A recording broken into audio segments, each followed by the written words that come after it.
दोस्तों, एक बार पुनः आप लोगों का मैं स्वागत करता हूं मेरे channel Housefull show with Nitin में।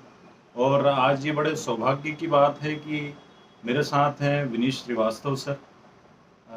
जैसा कि मैंने पिछले वीडियो में बताया था, आज हम बात करेंगे इंडस्ट्री के सबसे प्रतिभाशाली संगीतकारों में से एक पंचम दा के बारे में। और पंचम दा के बारे में बात करने के लिए जब स्वयं उनकी टीम से उनके टीम का मेंबर हो विनीश श्रीवास्तव सर के रूप में, तो ये हमारे लिए बड़े सौभाग्य की बात है। तो सर, कुछ अनछुए पहलू बताएंगे हमें पंचम दा के बारे में। सर, मेरा पहला प्रश्न आपसे पंचम दा के बारे में ये है कि उनकी संगीत शैली पे थोड़ा हमें बताइए, प्रकाश डालिए आप। सभी दर्शक और सुनने वाले माननीय स्वर मित्रों को मेरा प्रणाम। नितिन जी बहुत अच्छे अच्छे ऐसे दिलचस्प वीडियो बनाते हैं जो कि आप संगीत जिज्ञासुओं की जिज्ञासा को शांत करते होंगे। मेरा प्रणाम तो आपने स्वीकारा। अब पंचम दा की बात करते हैं। आपने जो प्रश्न पूछा था कि उनकी संगीत शैली के बारे में, तो मैं हमेशा से मानता हूँ कि एक होता है ट्रेंड चेंजर और एक होता है ट्रेंड सेटर। तो वो ट्रेंड सेटर नहीं थे, वो ट्रेंड चेंजर थे। अब दोनों का फ़र्क समझ लें आप।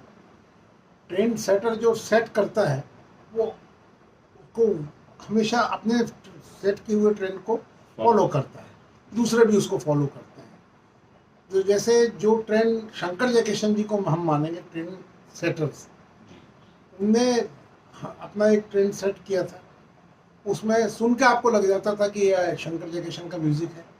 इसमें इतना लंबा प्रील्यूड आएगा, इंट्रोल्यूड आएगा, फिर उसके बाद उनका मेन फ्रेज़ आएगा, मेन फ्रेज़ के बाद एक इंटरल्यूड का गैप आएगा, इंटरल्यूड के बाद उन्होंने डिज़ाइन किया था स्ट्रक्चर पूरा के अंतरा आएगा। पीछे वोकल लाइंस के पीछे जो वायलिन या दूसरा इंस्ट्रूमेंट बजते हैं उसको हम लोग ऑब्लिगेटो कहते हैं, वो ऑब्लिगेटो आएंगे, काउंटर्स आएंगे। इस किस्म को उन्होंने ट्रेंड सेट किया था। वो एक स्ट्रक्चरल डिज़ाइन सेट की थी, उसको सभी लोगों ने फिर कमोबेश कम ज़्यादा फॉलो किया। लक्ष्मीकांत जी प्यारेलाल ने पूरा फॉलो किया उसको, सिम्फोनिक पैटर्न जिसको हम बोलेंगे। आर.डी. बर्मन जब आए तो उनके सामने ऑलरेडी दिग्गज थे। उनके खुद के फादर एस.डी. बर्मन थे, शंकर जयकिशन जी थे, नौशाद साहब थे और रवि साहब थे, और भी बड़े बड़े लोग थे, मदन मोहन जी थे। आर.डी. बर्मन साहब ने ट्रेंड चेंज कर दिया, यानी उन्होंने कैलेंडर ही पलट दिया, पेज पलट दिया। उनने स्ट्रक्चर तीसरी मंजिल में आपने सुना है आजा आजा मैं हूँ प्यार तेरा, तो उनने कितना बड़ा, जिसको हम लोग म्यूज़िक की लैंग्वेज में बोलते हैं 72 बार का, उनने एक पीस डिसाइड किया गिटार का, आजा आजा मैं हूँ प्यार तेरा, जिसको श्री दिलीप नाइक जी ने बजाया है, हमारे गुरुवर हैं। तो वो ऐसा सिस्टम नहीं होता था, लोगों ने ऐसा नहीं सुना था कि इतना लंबा गिटार पीस और फिर गाना आएगा, और वो भी एक बार नहीं, गिटार पीस 3 बार में, 3 बार में वो गिटार पीस बजता है और 3 बार के बाद फिर गाना आता है। फिर लोगों ने कभी ऐसा नहीं सुना था कि आप 7 बार ओहो आजा ओहो आजा ओहो आजा ओहो आजा ओहो आजा ओहो आजा। तो ये ट्रेंड चेंज हुआ। फिर उन्होंने ट्रेंड चेंज किया। ये मैं आपको उदाहरण समेत बता रहा हूँ कि जैसे आज तुमने मुझे देखा, तुमने मुझे देखा एक स्केल होता है, हार्मोनिक स्केल, एक स्केल पे गाना था और उसका अंतरा किसी और स्केल पे था। हमारे यहाँ ऐसा नहीं होता था। हमारे यहाँ जिस स्केल पे गाने का मुखड़ा, उसी स्केल पे गाने का अंतरा होता था। हमारे यहाँ ये मल्टी स्केल नहीं चलते थे। इसके पहले कोई भी गाना ऐसा नहीं बना जिसका मुखड़ा अलग स्केल पे हो, अंतरा अलग स्केल पे हो। पर तुमने मुझे देखा आप यदि गाएंगे तो बगैर इंटरल्यूड के आप अंतरा नहीं गा पाएंगे, आपको इंटरल्यूड का सपोर्ट चाहिए। आप मुखड़ा तो गा लेंगे, तुमने मुझे देखा होकर मेहरबान झुक गई ये ज़मीन, ला ला ला ला ला ला ला ला ला ला ला। अब आप अंतरा गाइए, आप नहीं गा पाएंगे। आपको एक ब्रिज स्कोर बोलते हैं हम लोग, ब्रिज ल्यूड्स, ब्रिज चाहिए कि मुखड़े से अंतरे के लिए आपको एक रैंप चाहिए। वो जब तक रैंप नहीं आएगा आप उस प्लेटफॉर्म पर जा ही नहीं सकते, क्योंकि उसमें ओ न न ना रे न ना रे ने नरे नारे न नारे ने न नारे न नारे ने नरे ने ना। तो आप ये पाएंगे कि मुखड़ा और अंतरे के बीच में उन्होंने ब्रिजल्यूड बनाया। हमारी इंडस्ट्री में ऐसा काम नहीं होता था इसके पहले। तो ये ट्रेंड चेंज हुआ और उस चेंज को पब्लिक ने एक्सेप्ट किया, और खासकर उस पब्लिक ने एक्सेप्ट किया जो पब्लिक इसके पहले कॉलेज गोइंग पब्लिक इंडियन फिल्में देखती ही नहीं थी। हिंदी फिल्में, यूथ, वो हमारा दर्शक नहीं था। हमारे दर्शक हुआ करते थे पुराने 40 साल प्लस वाले लोग। तीसरी मंजिल फिल्म से यूथ उस किस्म की म्यूजिक को सुन के अंदर आने लगा और वो भी हिंदी फिल्मों का दर्शक बन गया, श्रोता बन गया। तो ये ट्रेंड चेंज हुआ और वो उन्होंने हर फिल्म में अपने ट्रेंड को चेंज करते रहे। वो अपने उस ट्रेंड को पकड़ के सेट नहीं किया उन्होंने। अब उनने जैसे कितने ट्रेंड्स मैं आपको बताऊंगा। फॉर एग्जांपल, एक होता है बास नोट, जिसको जनरली लोग बेस बोलते हैं। मैं हमेशा कहता हूँ बेस तो बिल्डिंग का होता है, जूते का, उसको बास बोलते हैं। अब उन्होंने उस बेस नोट से गाने शुरू किए, जो कि हमारी इंडस्ट्री में बेस नोट को कभी भी म्यूजिकल नोट नहीं माना है। बेस को टेम्पो माना है, बास नोट को एक टेम्पो माना है कि गाना चल रहा है पीछे और पीछे बास टून टून टून टून ऐसे चल रहा है। बास एक टेम्पो गति देने के लिए एक रिदम मानी गई है, पर बास नोट को किसी मेलोडी का स्ट्रक्चर नहीं माना गया है।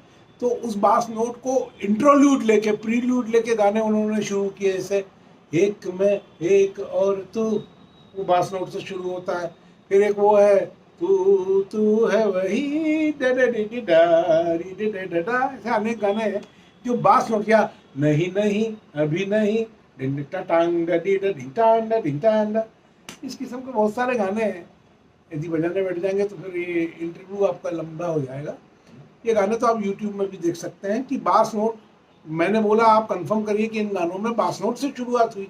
इसके पहले बास नोट को लोग म्यूजिकल इंटरल्यूड या म्यूजिकल पीस नहीं मानते थे, अकॉर्डियन को मानते थे। यहाँ अकॉर्डियन है, माउंथरगन है, सैक्सोफोन है, इनसे गानों की शुरुआत हो सकती है, बास नोट से नहीं हो सकती। तो ये ट्रेंड चेंज किया उन्होंने। फिर आज हमारे यहाँ इसके पहले जो गाने बनते थे, जितने भी म्यूजिक डायरेक्टर थे, वो मेलोडी बेस्ड गाने बनाते थे। अब यहाँ बहुत बड़ा कंफ्यूजन है लोगों को कि मेलोडी को वो मेलोडियस समझ लेते हैं। गाना तो मेलोडियस सभी है। गाने के जो मेन एलिमेंट्स हैं उसमें सबसे पहले मेलोडी है, फिर हारमोनी है, फिर रिदम है। ये तीन मेन एलिमेंट्स होते हैं गानों के। तो और फिर चौथा परकशन हुआ। तो आर डी बर्मन ने, जो फिर से वही बात करेंगे कि ट्रेंड सेट नहीं किया, उन्होंने सेट ट्रेंड को छोड़ के नया ट्रेंड फॉर्म किया। उन्होंने क्या किया, मेलोडी के बजाय हारमोनी को महत्व दिया। और हारमोनी क्या होती है, फॉर एग्जांपल ये मेरे को आपको थोड़ा इलस्ट्रेशन करना पड़ेगा। जैसे ये एक हारमोनी है। अब जैसे मैंने बेस नोट की बात करी थी आपसे,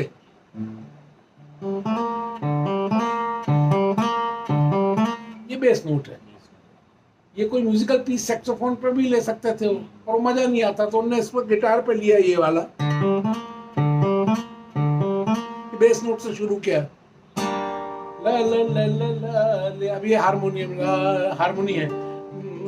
रे रे रा रे रा रे रे रे रे रे रे रा रा रा रा आए रा।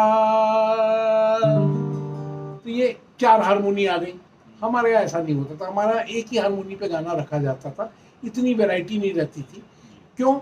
क्योंकि हमारे यहाँ उस ज़माने में जो ऑर्केस्ट्रेशन था वो सिम्फनी ऑर्केस्ट्रा को फॉलो किया गया है, शंकर जयकिशन और सभी ने। तो वो सिम्फनी ऑर्केस्ट्रा में हारमोनी को बहुत ज़्यादा महत्व नहीं दिया जाता था, उसमें वायलिन स्ट्रिंग सेक्शन को ज़्यादा महत्व दिया जाता था। आर डी बर्मन साहब ने इसको चेंज किया और हारमोनी को फ्रंट पे रखा। रिकॉर्डिंग में भी उन्होंने गिटार वालों को आगे बैठाला, हारमोनी बेस्ड मेलोडी बनाई। यानी ऐसे पहले हारमोनी का स्ट्रक्चर उनने बनाया और उस पर सूटेबल मेलोडी को कंपोज किया। तो वो समझने वाले सब लोग नहीं हैं, उसको पसंद करने वाले एक खास वर्ग है। इसीलिए आर डी बर्मन साहब से ज़्यादा काम लक्ष्मीकांत प्यारेलाल जी के पास, दोनों के पास काम था, मैं यूँ नहीं कहूँगा, पर एलपी लक्ष्मीकांत प्यारेलाल जी बड़े प्रोडक्शन हाउस के पसंद में इसीलिए थे क्योंकि उनके जो गाने थे वो all over India screen, rural और सब जगह, गांव कस्बे। अब जैसे सोना ले जा रहे, चांदी ले जा रहे, मार दिया जाए, छोड़ दिया जाए, मैं तेरे इश्क में मरना जाऊँ, का ये ऐसे गाने इनको कोई भी गा लेगा, ठेले वाला भी गा लेगा, ये भी गाने गा। और आर डी बर्मन के गाने दीवाना लेके आया है, ये कठिन गाने, ये हर आदमी नहीं गाना। दिल का तराना, या इस टाइप के गाने जिनमें हारमोनी चेंजेस है, ओ मेरे दिल के चैन, तो ये इतने चेंजेस वाले गाने सब लोग नहीं गा सकते हैं। तो आर डी बर्मन साहब के गाने इसीलिए आप देखेंगे कि ऑर्केस्ट्रा में भी कम बजते हैं जितने दूसरों के गाने को। वो आसान है बजाना और उसका श्रोता वर्ग भी आसानी से उन गानों को गा सकता है। आर डी बर्मन के गाने क्लिष्ट हैं, कॉम्प्लिकेटेड है, हार्मोनिक स्ट्रक्चर है। फिर इनने तीसरा चेंज किया रिदम्स में।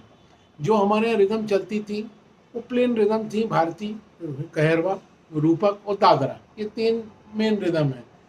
फिर कुछ वेस्टर्न रिदम शंकर जयकिशन जी वॉल्ट्स जिसको बोलते हैं ले आए थे। वो वॉल्ट्स सीधा सीधा सी चलती है। अब इनने क्या किया, रिदम ग्रूव्स बनाए। जैसे साइकिल के टायर में आपने स्पोक देखा है, उन स्पोक को आप नंबर दे दें, 1 2 3 4 5 6 7 8, और पेंट अलग अलग कलर से कर दें।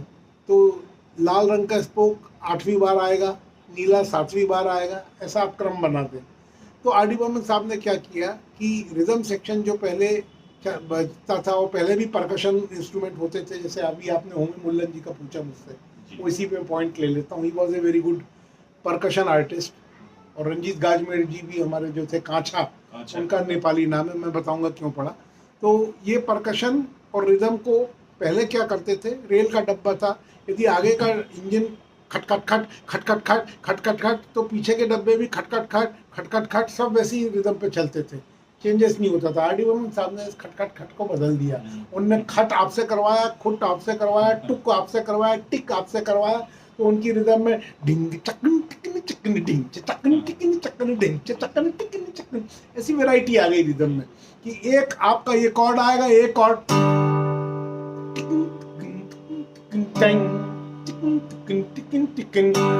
तो ऐसे में उन्होंने ग्रुप बनाया, इसको कहते हैं रिदम ग्रुप। उसके पहले किसी म्यूजिक डायरेक्टर ने रिदम ग्रुप पे काम नहीं किया था। बड़ा कॉम्प्लेक्स अरेंजमेंट। तो हम जब भी आर डी बर्मन की बात करते हैं तो सब लोग फिर वही शुरू हो जाते हैं कि वो कहाँ से पैदा हुए थे, किसके लड़के थे, उनकी बीवी के साथ क्या डिस्प्यूट था, और ये सब बातें। तो ये तो सब चीज़ें हैं गूगल में। यदि आप मेरे पास आए हो तो मैं आपको टेक्निकल चीज़ें ही बताऊँगा, और ये किस्से कहानियों में मेरा इंटरेस्ट नहीं है, वो गूगल राजा आपको बता देंगे, गूगल राय। तो ये मैंने बताया कि जो ट्रेंड सेटर और ट्रेंड चेंजर, तो इनने जैसे रिदम में ट्रेंड चेंज किया। फिर जो परकशन इंस्ट्रूमेंट होते हैं, खंजरी, मैराकस, ट्रायंगल, ऐसे बहुत सारे सहायक ताल वाद्य होते हैं जो कि रिदम सेक्शन में ही रहते हैं। तो वो पहले रिदम को ही फॉलो करते थे, जो मेन धागे नत्ते नक दिन, धागे नत्ते नक दिन, धागे नत्ते नक दिन, कहरवा चल रहा है तो वो भी जिक चिक चिक जिक जिक चिक चिक चिक जिक चिक चिक चिक वैसे ही फॉलो करते थे। पर आर डी बर्मन साहब ने उनका स्थान निर्धारित कर दिया। इसके लिए बाकायदा प्रैक्टिस होने लगी उनके फ्लैट में। ये बात भी मैं आपको कह जाऊँगा, भूल जाऊँगा कि उनकी चूंकि गृहस्थी नहीं थी तो उनका फ्लैट म्यूजिशियंस का अड्डा बना था, रात भर बैठा होती थी। बाकी लोगों की गृहस्थी थी तो 5 बजे के बाद अपने घर जाते थे। और वो म्यूजिशियंस को, उनकी फैमिली में ये समझौता होगा कि भैया म्यूजिशियंस को स्टूडियो तक सीमित रखा जाए, घर लाने की ज़रूरत नहीं है। क्योंकि इनकी बीवी बच्चा नहीं था तो वहाँ बैठ के बाकायदा इनने वो भी लगा रखा था, रिकॉर्ड, सॉरी क्या कहते हैं, साउंड सिस्टम।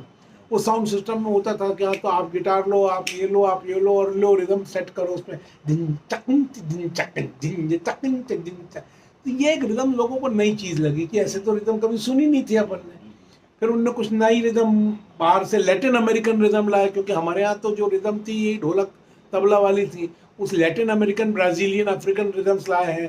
वो उसमें वो जैसे आपके दम मारो दम में वो लाए थे ये सोल रिदम,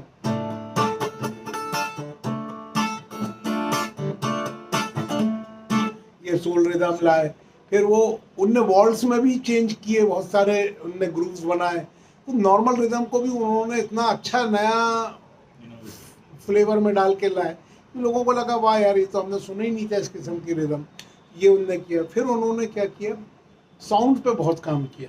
साउंड, नए नए साउंड लाए। जैसे फॉर एग्जांपल आपने सांप की फुफकार सुनी, इसको सिबिलेंट बोलते हैं, सिबिलेंट साउंड।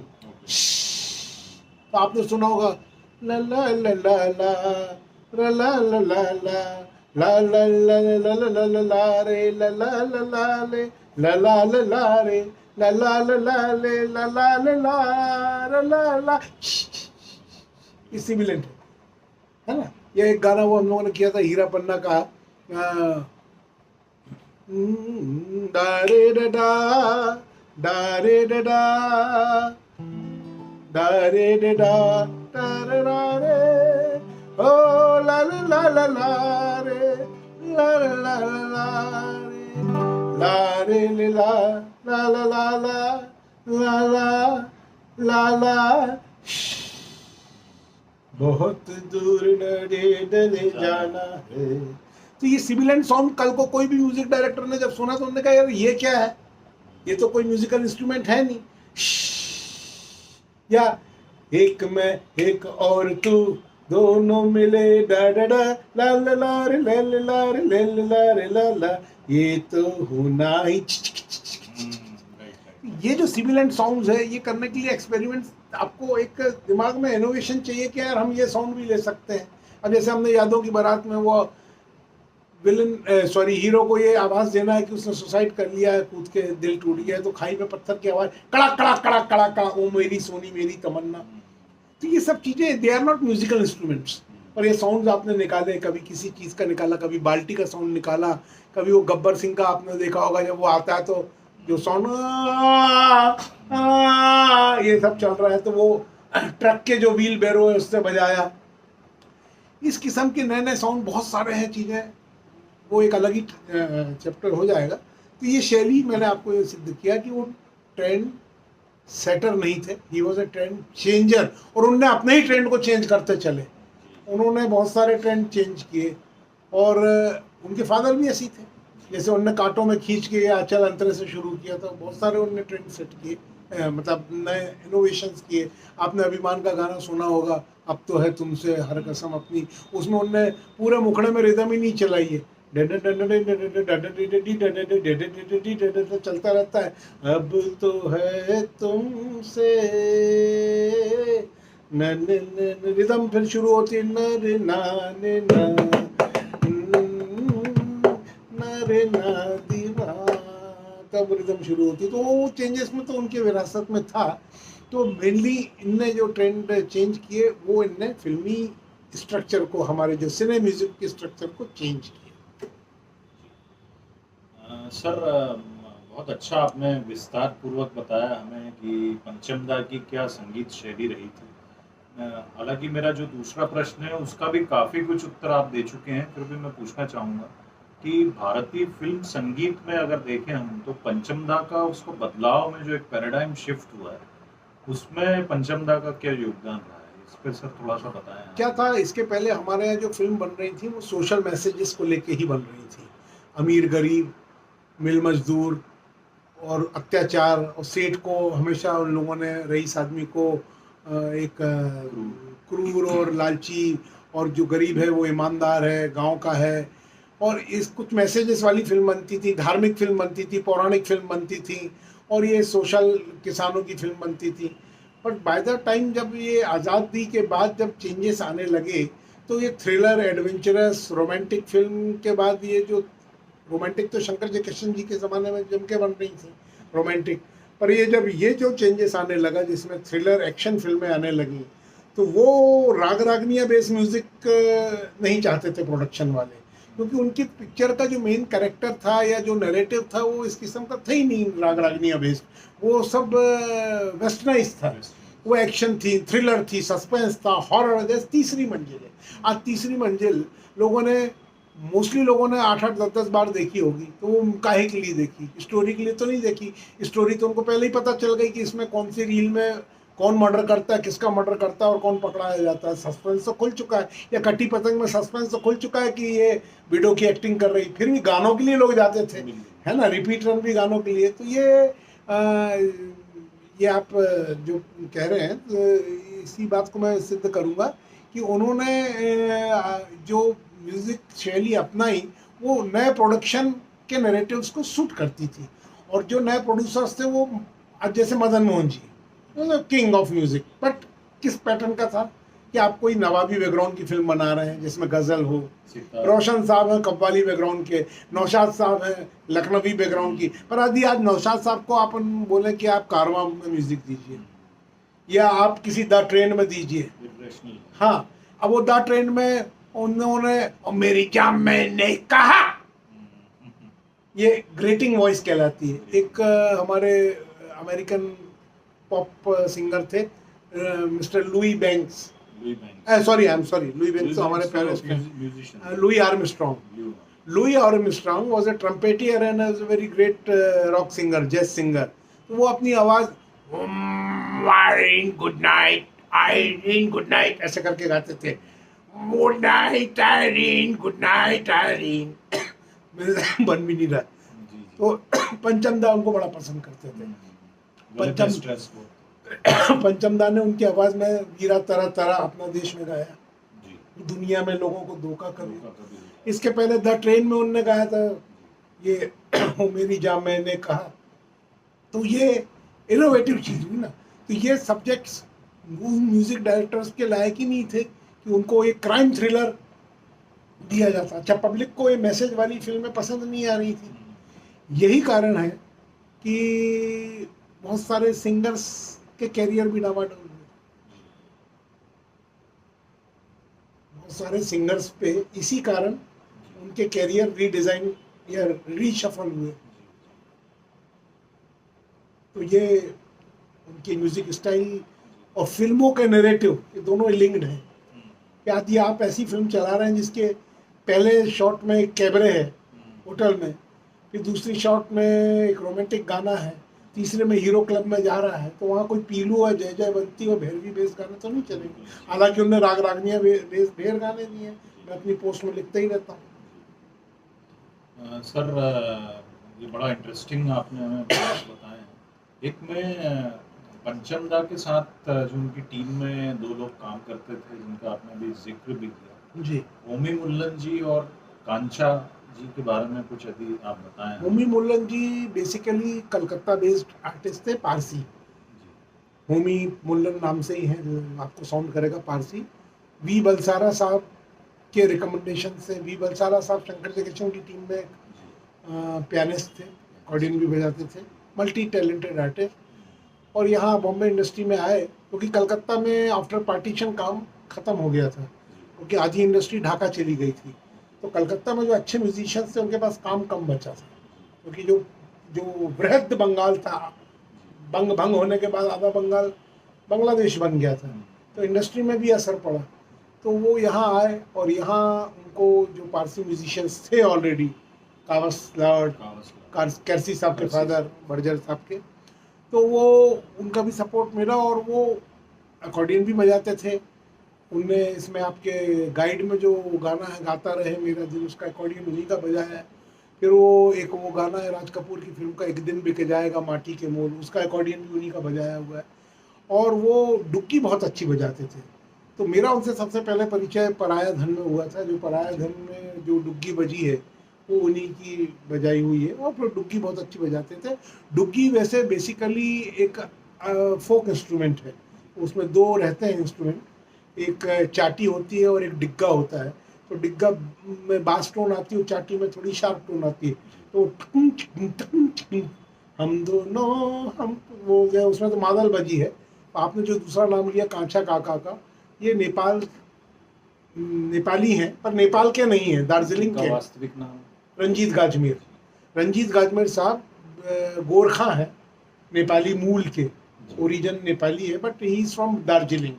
और ये नेपाल में म्यूजिशियन थे, बट वहाँ मनहरी सिंह कभी गए, हमारे सेक्सोफोन प्लेयर, उनसे इनकी बातचीत हुई। तो ये बॉम्बे आए, इन्हें एस डी बर्मन से मिलाया। एस डी बर्मन साहब ने कहा यार अभी मेरे पास कोई काम नहीं है, तुम इनको पंचम के यहाँ ले जाओ।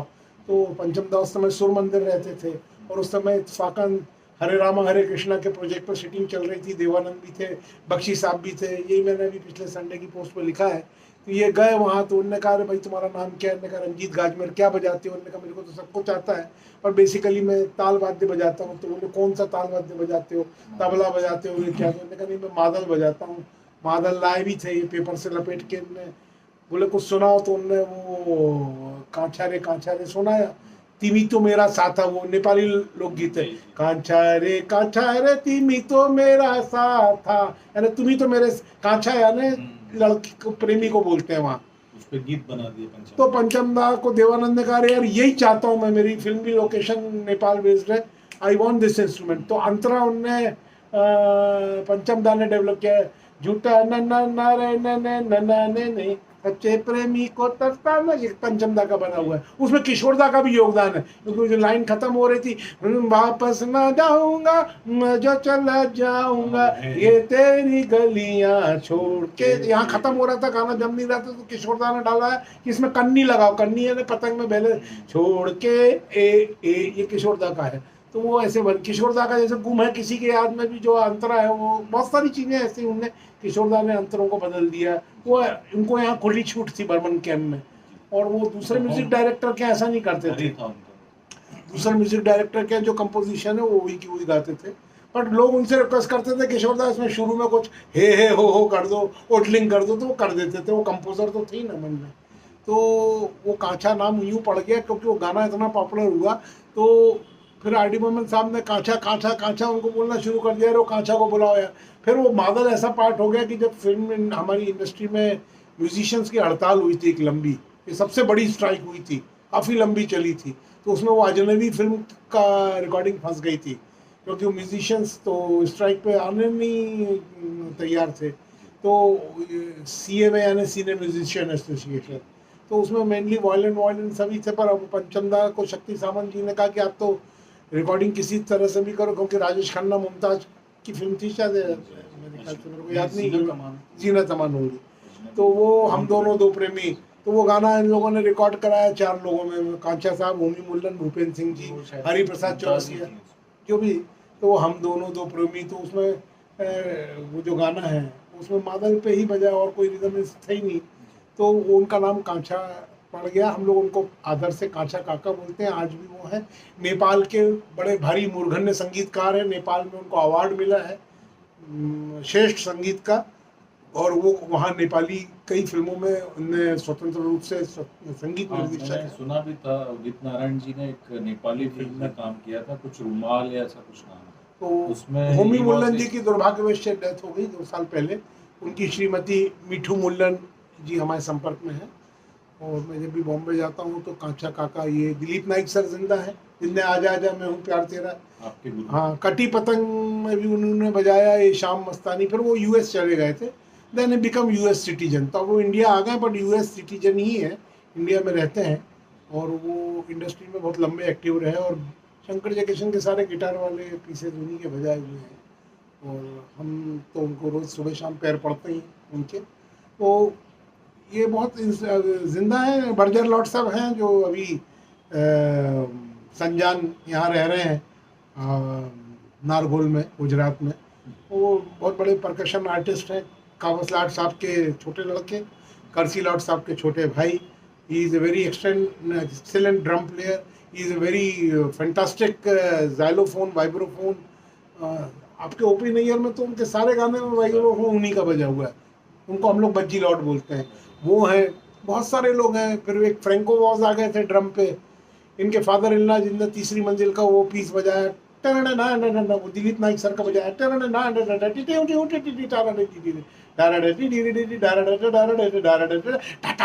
वो ड्रम वाला है, वो जिनने बजाया लेस्ली गोडिनो, उनके son in law Franco was, Goan Catholic. वो कस्मे वादे से उन्होंने ज्वाइन किया, कस्मे वादे से। फिर हमारे यहाँ बास गिटारिस्ट चरणजीत सिंह थे, वो शानदार, उनने जाने जहाँ ढूंढता फिर रहा जवानी दीवानी में, आप सुनिए तो आपको लगेगा कि जाने जहाँ ढूंढता फिर रहा की बास मेलोडी सुने तो आप एक इंडिपेंडेंट मेलोडी है। इसके पहले लोग बास को इंडिपेंडेंट मेलोडी नहीं मानते थे, वो ज़्यादा ऐसा करते थे,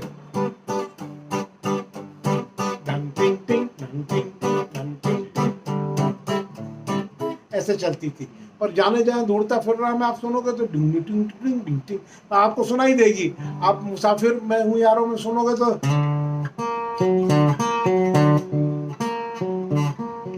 अलग से मेलोडी चलेगी आपको। ये तो अलग स्वर रचना है, अलग से उसका स्कोर है।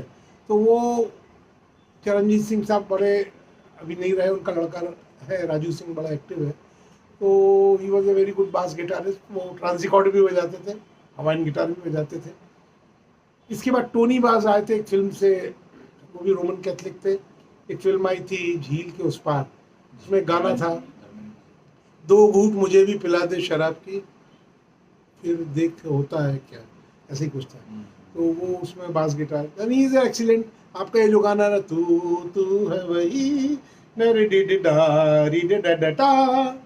अब इसमें टोनी वाज साहब का गिटार से इंट्रो है, Tong Dong Tong Dong Tong टाडंग Dong Dong, ये बास नोट से गाना शुरू होता है, ला ला ला ला ला ला। अब इसमें होमी मिलन साहब से पंचम दा ने कहा कि यार तुम आके इसमें, क्योंकि उसमें ऐसा, देखिए इसको कहते हैं हम लोग सॉन्ग सीक्वेंस, उसमें डायरेक्टर ने कहा था ये गाने में हम चाहते हैं कि हीरो हीरोइन इसमें सालसा करें।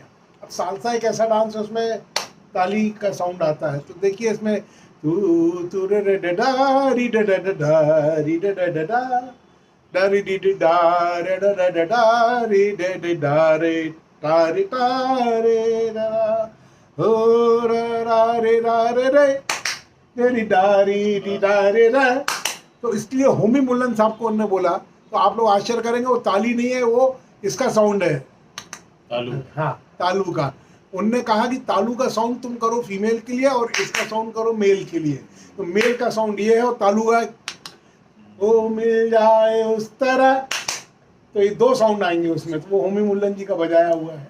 तो यही तो मैं कहता हूँ कि ऐसा दुनिया में कोई साउंड आर डी बर्मन ने छोड़ा ही नहीं, उनने हर तरह के साउंड को इनकॉर्पोरेट किया। चाहे शोले में सिक्का गिरने का साउंड आपने शोले में सुना होगा, वो सिक्का गिरता है लहरा के टिन करके, तो आपको लगेगा सिक्का गिर रहा है। देखिए हमारी फिल्म में एक ऑडियो विजुअल मीडिया है, ऑडियो विजुअल में जो आप देखते हैं वही सुनाते हैं, जो सुनते हैं वही दिखाई देता है, तो वो आपको आभास भी होना चाहिए। तो आपको म्यूजिकल इंस्ट्रूमेंट से उठ के भी सोचना चाहिए कि यदि आज हम कुर्सी को म्यूजिक में ले रहे हैं तो कैसे उसको लेंगे, कोऑर्डिनेशन सीन के साथ। हाँ, अब आपने उनके फादर ने भी किया था, हे बाबू समझो इशारे और अनपुकारे पम पम पम, तो वो उनने ऐसे, जबकि निर्जीव चीजें हैं, म्यूजिकल इंस्ट्रूमेंट नहीं है, और उनने म्यूजिकल, या छोड़ दो आचल जमाना, तो उसमें घंटी भी बज रही है, और हम है रही प्यार के, बहुत सारी चीजें ऐसे हैं जिनमें दूसरे एलिमेंट्स को एज ए म्यूजिक इंस्ट्रूमेंट उनने बजाया है। जी तो सर मैं आपका बहुत धन्यवाद दूंगा कि आपने इतनी अच्छी जानकारी हम लोगों को दी। और दोस्तों ये पहला भाग था मेरा, जो साक्षात्कार मैंने विनीश श्रीवास्तव सर का लिया है, विशेषकर पंचम दा के ऊपर और उनके जितने भी साजिंदे थे उनके विषय में। तो दोस्तों मैं आशा करता हूँ ये वीडियो आप लोगों को बहुत अच्छा लगेगा, और जल्द ही मैं दूसरा भाग लेकर के आ रहा हूँ जिसमें हम पंचम दा के अन्य पहलू के बारे में भी जानेंगे। आप सभी लोगों को मेरा विनम्र निवेदन है कि कभी कभी आपको और भी कुछ इस बातों में जिज्ञासा हो तो आप नितिन भाई से निसंकोच प्रश्न करें, और मैं आपको बताऊंगा कि ये बहुत बड़ा सब्जेक्ट हो जाएगा, क्योंकि हमारे यहाँ जो मोनोफोनिक युग था, मोनोफोनिक से पॉलीफोनिक युग लाए हैं, उसके बीच में एक होमोफोनिक युग भी था। तो आर डी बर्मन साहब इसके अग्रणी थे, इसको पॉलीफोनी बोलते हैं। पॉलीफोनी यानी मल्टीपल साउंड्स, मोनोफोनी यानी एकल, उसमें आपको एक ही किस्म का इंस्ट्रूमेंट सुनाई देंगे, उसमें हारमोनी नहीं थी। वो नौशाद साहब और गुलाम मुस्तफ़ा खान साहब, सज्जाद हुसैन, उस समय यानी 1940 से 50 तक मोनोफोनी था। फिर इसके बाद होमोफोनी आ गया जिसमें पीछे हारमोनी भी आ गई, फिर ये पॉलीफोनी लाए, साउंड फोनी भी लिया है, तो ये सब अलग अलग चेंजेस है। तो सर आपका बहुत बहुत धन्यवाद। Thank you.